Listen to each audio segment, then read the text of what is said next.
माझे नाव राहुल. मी BScच्या पहिल्या वर्षाला शिक्षण घेत होतो.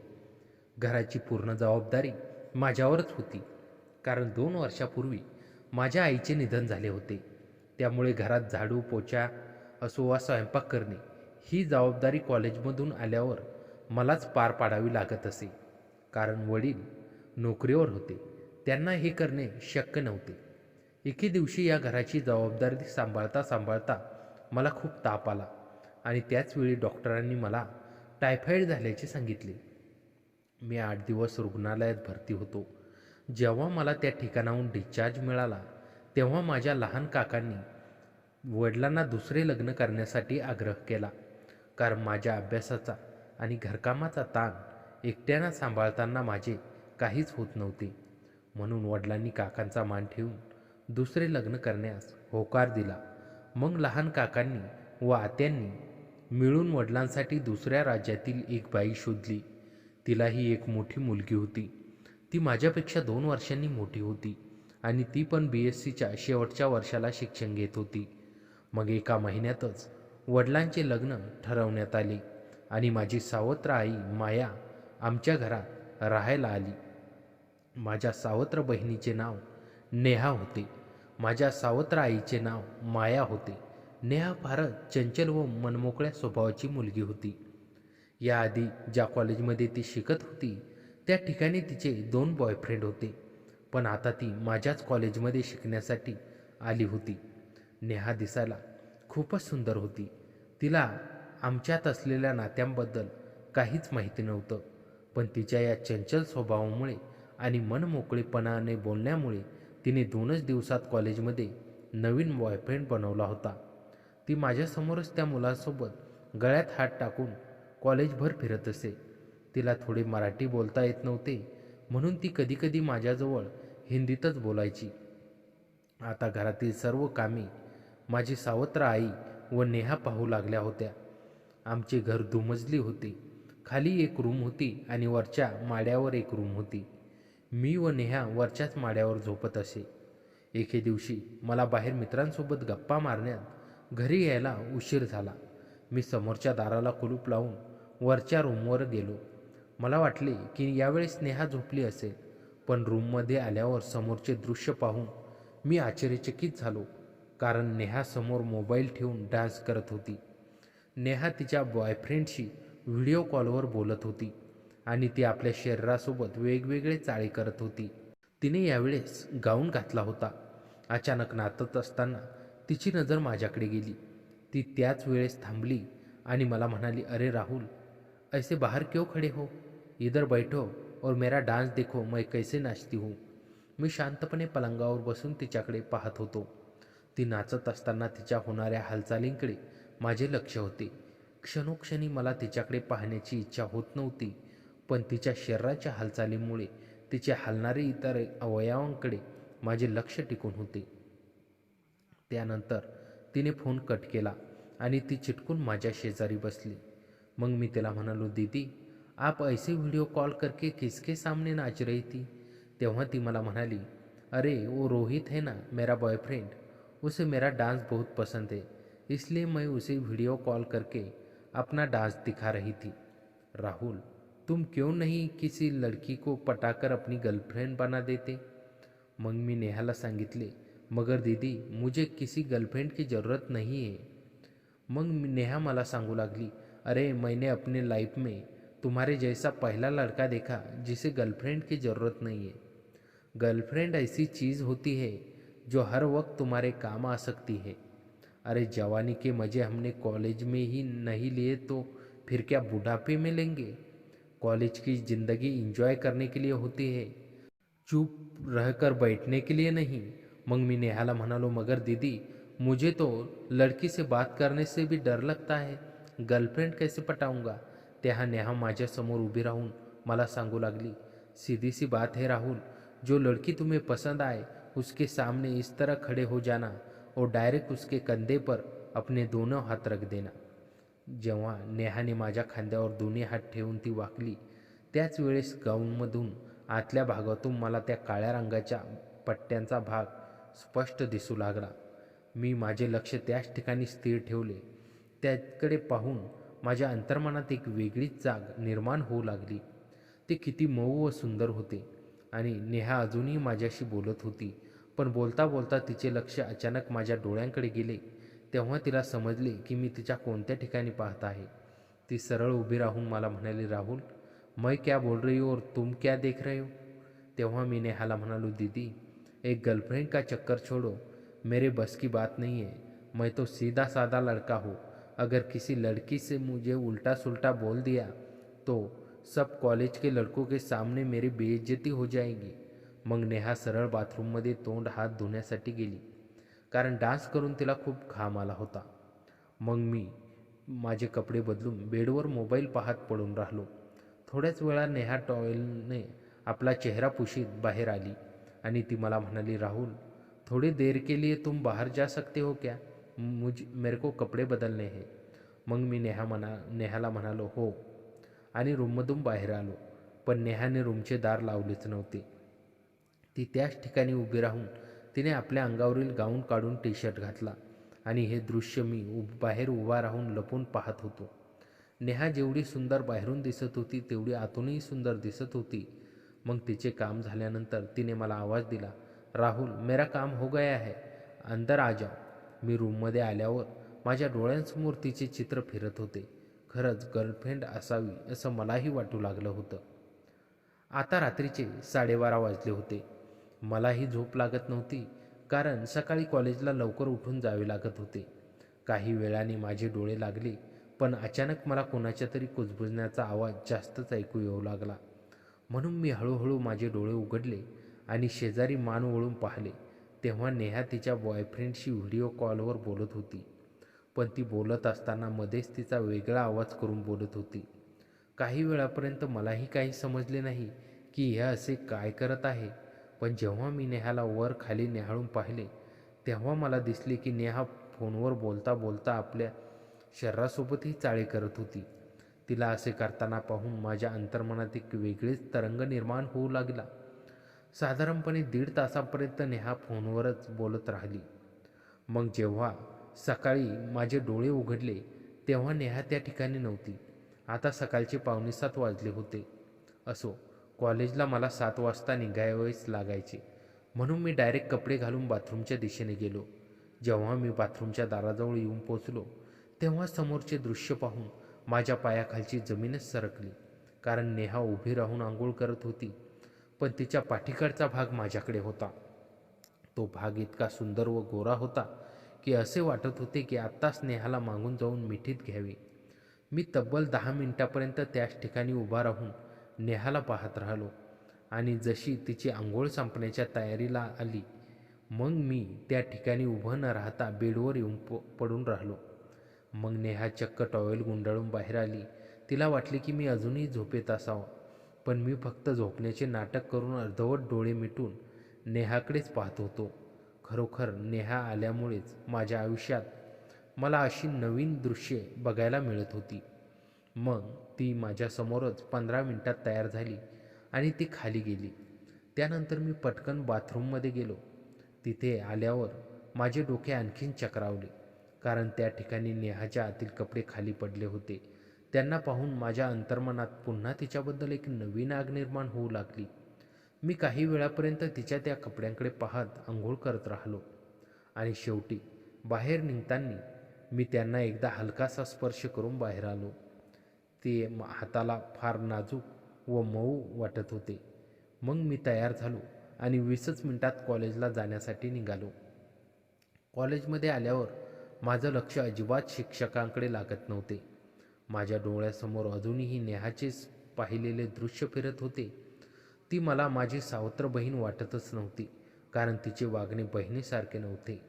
आज आम्हाला आमच्या परीक्षेची तारीख जाहीर करण्यात आली होती आणि त्यानंतर आम्हाला दिवाळीच्या सुट्ट्याही लागणार होत्या. म्हणून इतके दिवस जो वेळ मी अभ्यासात लक्ष न देता वाया घालवला होता तो आता वाया जाऊ द्यायचा नव्हता. आता अभ्यासाकडे पूर्ण लक्ष द्यायचे होते. म्हणून कॉलेज सुटल्यानंतर मी सरळ घरी जाऊन वेळेचा अपव्यय न करता फक्त अभ्यासात लक्ष केंद्रित करू लागलो. पण याच्या उलट नेहाचे होते. नेहा आपले करिअर बनवणे एवढ्या गांभीर्याने घेत नव्हती. ती फक्त एन्जॉयमेंट म्हणून कॉलेजमध्ये येत होती. पण एके दिवशी तिचा आणि रोहितचं म्हणजे तिच्या बॉयफ्रेंडचा ब्रेकअप झाला. काही छोट्या कारणांमुळे त्या दोघांमध्ये वाद झाले आणि त्या वादामुळे त्यांचा ब्रेकअप झाला. ती खूप अपसेट झाली होती. घरात अगदी मनमोकळेपणाने वागणारी नेहा आता एकदम दुःखी राहू लागली होती. 2-3 दिवस ती तशाच पद्धतीने घरात गुपचूप राहू लागली. आता तर ती माझ्याशीही अगदी कमी बोलू लागली होती. एकदा रात्री आम्ही दोघेही एकाच टेबलवर बसून अभ्यास करत होतो. तिच्या डोळ्यांतून अधूनमधून अश्रू वाहत होते. तेव्हा मी नेहाला विचारले, दीदी, मी तुला 2-3 दिवसापासून पाहतोय. तुम्ही खूप अपसेट आणि नाराज दिसताय. काय झाले? कुणी त्रास दिला का तुम्हाला? तेव्हा नेहा मला सांगू लागली, माझ्यासोबत खूप गैर झाले राहुल. मी ज्याच्यावर जीवापाड विश्वास ठेवला त्यानेच माझा विश्वासघात केला. त्याने माझे सर्व काही लुटले. माझ्यापेक्षा सुंदर मुलगी मिळाली म्हणून त्याने मला टाकून दिले. तेव्हाच मी नेहाला म्हणालो, अच्छा दीदी, मी कधी गर्लफ्रेंड बोलवली नाही, पण जर ती दुसऱ्याकडे चालली गेली असती तर मलाही खूप वाईट वाटले असते. दीदी, तुम्ही अभ्यासाकडे लक्ष द्या. जे झालं ते विसरून जा. तेव्हा नेहा मला म्हणाली, राहुल, तुम्ही कुणावर खरोखर प्रेम केले नाही म्हणून माझे दुःख तुम्हाला समजणार नाही. त्यांच्यासोबत घालवलेले प्रत्येक क्षण, प्रत्येक दिवस माझ्या डोळ्यांसमोरून जात आहे. त्याला विसरण्याचा प्रयत्न केला तरी त्याला विसरू शकत नाही. आज 3 दिवस झाले तरी त्याने मला फोन केला नाही आणि मी या 3 दिवसात त्याला किमान 30 वेळा फोन करून झाले. सगळे मतलबी लोक असतात. जोपर्यंत त्याला माझ्यासोबत राहून आनंद मिळत होता तोपर्यंत त्याने माझ्यासोबत खूप मजा केली. आता माझ्या जागी त्याला दुसरी मुलगी मिळाली म्हणून तो मला विसरला. त्याला माझी अजिबात आठवण येत नाही, पण त्याच्यासोबत घालवलेले जे क्षण होते तेच मला सतावत आहे. ते क्षण मला पुन्हा पुन्हा हवे आहेत. ते क्षण मला परत मिळवायचे नाहीत तर माझ्या तनमनाला आग लागते. म्हणून मला खूप वाईट वाटत आहे. रात्रीचे 11:30 वाजले होते. बाहेर थंडीचे वातावरण असल्यामुळे थंडगार वारे वाहत होते. खिडकीच्या काचा त्या वाऱ्याने हलक्याशा आवाजात थरथरत होत्या. मी आणि नेहा एकटेच टेबलावर बसून अभ्यास करत होतो. टेबलावर पसरलेली पुस्तकं आणि वह्या यांच्याकडे पाहूनही माझं लक्ष अभ्यासात नव्हतं. नेहा अजूनही रडत होती. तिचे डोळे लाल झाले होते आणि गालावरून वाहणाऱ्या अश्रूंनी तिचा चेहरा चमकत होता. ती वारंवार नाक पुसत होती आणि तिचे उसासे हवेत विरून जात होती. तिचं असं रडणं पाहून माझंही मन अस्वस्थ झालं होतं. मी माझ्या वहीतल्या ओळी पुन्हा पुन्हा वाचत होतो, पण शब्द माझ्या मेंदूत शिरत नव्हते. माझं लक्ष फक्त नेहाकडे होते. तिचे खांदे रडताना हलक्याशा थरथरत होते. तिला कसं बरं वाटेल याचाच विचार मी करत होतो. 11:15च्या सुमारास अचानक लाईट गेली. घरात सर्वत्र काजव्यासारखा अंधार पसरला. दिव्यांचा प्रकाश गेला आणि एकदम शांतता पसरली. फक्त बाहेरच्या वाऱ्यांचा सुसाट आवाज कानी येत होता. मी मेणबत्ती आणण्यासाठी जागेवरून उठत होतो. त्याच वेळास नेहाने माझा हात पकडला. तिचा हात थंडगार होता, पण तिच्या पकडीत एक विलक्षण ओलावा होता. माझ्या हृदयाची धडधड एकदम वाढली. मी गोंधळून गेलो. मग मी तिला म्हणालो, दीदी, काय पाहिजे होते का? खालून पाणी आणू का? माझा आवाज थोडा लडखडला होता. तेव्हा नेहा मला म्हणाली, राहुल, यावेळी मला काही नको आहे. मला फक्त तुमची साथ हवी आहे. तिच्या आवाजात एक नवीनच तीव्रता होती. त्या अंधारात तिचे शब्द जणू काही स्पर्शून गेले. तेव्हा मी नेहाला म्हणालो, दीदी, मी नेहमीच तुमच्यासोबत आहे. तुम्ही मला सांगा, मी तुमच्यासाठी काय करू शकतो, कारण आज तुम्ही खूप दुःखी आहात. मी प्रामाणिकपणे तिला मदत करायचं ठरवलं, पण तिला नक्की काय हवं आहे हे माझ्या लक्षातच येत नव्हतं. तेव्हा नेहाने माझा हात पकडून मला बेडवर बसवलं. तिचा स्पर्श मृदू पण आग्रही होता. मी तिच्यासोबत बेडवर बसलो. तिच्यातली एक वेगळीच सुगंधी पावडरचा गंध माझ्या नाकात शिरला. ती पण माझ्या शेजारी सरकून बसली. तिचं उबदार शरीर माझ्या शरीराला भिडलं. तिच्या केसांचा मंद सुगंध वाऱ्यासोबत माझ्यापर्यंत येत होता. ती मला म्हणाली, राहुल, माझे सारे दुःख फक्त तुम्हीच दूर करू शकता, कारण आता माझा कारण आता माझा बाहेरच्या मुलांवरचा विश्वास उडाला आहे. मी तुम्हाला सकाळ संध्याकाळ पाहत असते. तुम्ही आणि इतर मुलांमध्ये खूप फरक आहे. तुम्ही खूप समजूतदार आहात आणि मला पूर्ण खात्री आहे की तुम्ही मला खुश ठेवू शकाल. तिचं बोलणं मला अजूनही कोड्यासारखं वाटत होतं. तिच्या डोळ्यात अंधारातही एक चमक होती, एक आस होती. तेव्हा मी नेहाला म्हणालो, दीदी, तुम्ही काय म्हणू इच्छिता ते मला काही समजत नाही. खरंच काही पाहिजे असेल तर सांगा, मी आत्ता आणून देतो. मी अजूनही तिला खुश करण्याचा प्रयत्न करत होतो, पण माझं मन मात्र जवळीकीमुळे गोंधळलं होतं. तेव्हा नेहा हलकेशा आवाजात हसली. तिचं हसणं अंधारातही मला जाणवलं. ती मला म्हणाली, तुम्ही खरंच खूप भोळे आहात. असे तुम्ही कुणा मुलीला पटू शकणार नाही. तिचा आवाज प्रेमळ पण थोडा खट्याळ होता. मग मी थोडा अस्वस्थ होऊन म्हणालो, दीदी, सरळ सरळ बोला, काय म्हणू इच्छिता ते मला समजत नाही. माझ्या आवाजात थोडीशी चिडचिड होती. नेहाने एक दीर्घ श्वास घेतला आणि माझ्याकडे वळून पाहिलं. अंधारातही तिचे डोळे चमकत होते. ती मला म्हणाली, अरे, एक मुलगी आपल्या बॉयफ्रेंडकडून जी अपेक्षा करते तेच मी तुझ्याकडून मिळवू इच्छिते, पण तुम्ही माझे बोलणे समजून घेत नाही आहात. तिच्या शब्दांनी मी अक्षरशः सुन्न झालो. मला क्षणभर काही सुचलंच नाही. माझ्या हृदयाची धडधड जोरात सुरू झाली. मी सावरत म्हणालो, पण दीदी, हे सगळं चुकीचं आहे. एखादा मुलगा आपल्या गर्लफ्रेंडसोबत जे करू शकतो ते मी तुमच्यासोबत कसे करू? असे काही करण्याचे माझे कधी मनच होणार नाही आणि तुम्ही तर माझ्या नात्याने बहीण लागता. मी माझ्या शब्दात खंबीर राहण्याचा प्रयत्न केला, पण माझा आवाज मात्र थरथरत होता. तेव्हा नेहा माझ्याकडे आणखीनच जवळ सरकली.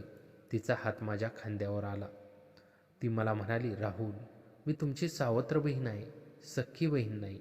हो, तुमच्या वडिलांनी माझ्या आईशी लग्न केले आहे, पण एकमेकांचा आधार व्हावा म्हणून. त्यांच्या नात्यामुळे आपले नाते वेगळे असू शकते. काहीच फरक पडत नाही, कारण आपण तर असेच एकमेकांसोबत राहतो.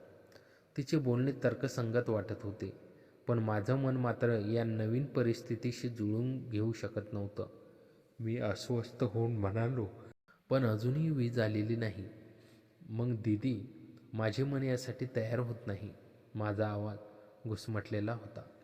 तेव्हा स्नेहाने माझे दोन्ही हात तिच्या कोवळ्या हातात घेतले. तिचे हात मऊ, उबदार आणि ओलसर होते. तिच्या हाताचा स्पर्श होताच माझ्या पोटात गुदगुल्या झाल्यासारखे झाले. माझ्या अंगावर रोमांच उभे राहिले, कारण पहिल्यांदाच एखाद्या मुलीचा स्पर्श माझ्या हाताला झाला होता. तो स्पर्श विजेच्या झटक्यासारखा होता. मी लगेच तिच्या हातातून माझा हात बाजूला काढला आणि तिच्यापासून दूर सरकून बसलो. माझा श्वास वेगाने चालू होता. माझे हात थरथर कापत होते. तेव्हा नेहा माझ्याकडे पाहून हळूवार हसली आणि म्हणाली, काय राहुल, तुम्ही इतके का घाबरलात? तुमचे शरीर अजूनही थरथरत आहे. आजारी तर नाही ना? तुमची तब्येत ठीक आहे ना? तिचा आवाज काळजीने भरलेला होता. तेव्हा मी नेहाला सांगितले, नेहा, पहिल्यांदाच एखाद्या मुलीने माझ्या हाताला स्पर्श केला आहे, त्यामुळे शरीरात एक सरसराट झाली. मी सत्य सांगितलं. माझ्या भोळसटपणावर तिला हसू आलं असेल, पण तिनं ते दाखवलं नाही. मग नेहा हळूच माझ्याजवळ सरकून बसली. यावेळेस तिचं शरीर माझ्याशी अगदी निकटपणे भिडलं. तिची ऊब माझ्या अंगात शिरली. ती माझ्या कानात हळूच म्हणाली, घाबरू नका, काही होणार नाही. तिचा श्वास माझ्या कानाला स्पर्शून गेला. त्या श्वासाने माझ्या शरीरात एक वेगळीच सरसराट पसरली. पुन्हा नेहाने तिचे दोन्ही हात माझ्या हातावर ठेवले. यावेळेस मी तिचे हात ओढून घेतले नाहीत. तिच्या हातांची ऊब मला आता आवडू लागली होती. हळूहळू तिने तिचा चेहरा माझ्या चेहऱ्याजवळ आणला. अंधारात मला तिचे डोळे चमकताना दिसत होते. तिची ओठ ती माझ्या ओठांपर्यंत घेऊन आली. तिचे फक्त गरम गरम श्वास माझ्या गालाला स्पर्श करत होते.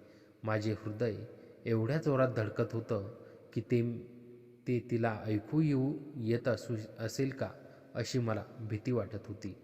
मला काय करावे ते सुचत नव्हते. मी फक्त तिच्याकडून होणाऱ्या हालचालींची वाट पाहत होतो. हा एक स्वप्नवत अनुभव होता.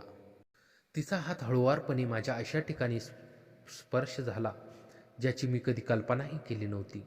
त्या स्पर्शाने माझ्या अंतर्मनात एक वेगळीच जाग निर्माण झाली.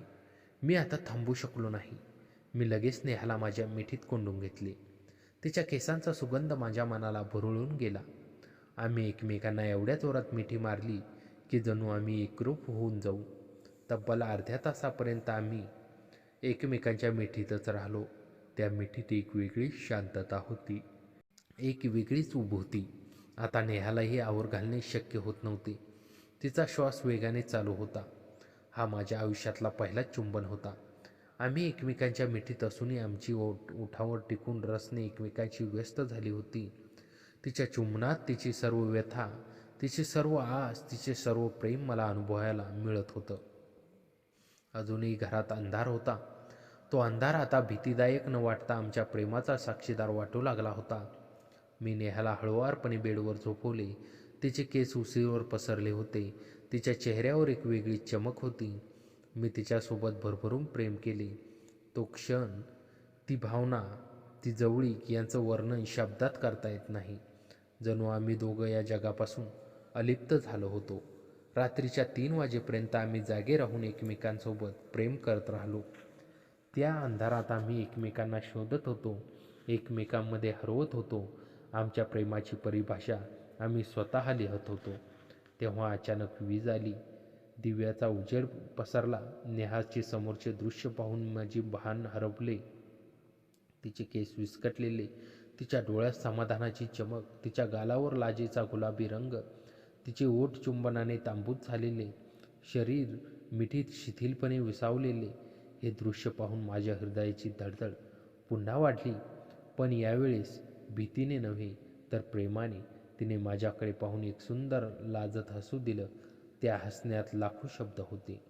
आता नेहानेही रोहितला कॉलेजमध्ये बोलणे सोडून दिले होते.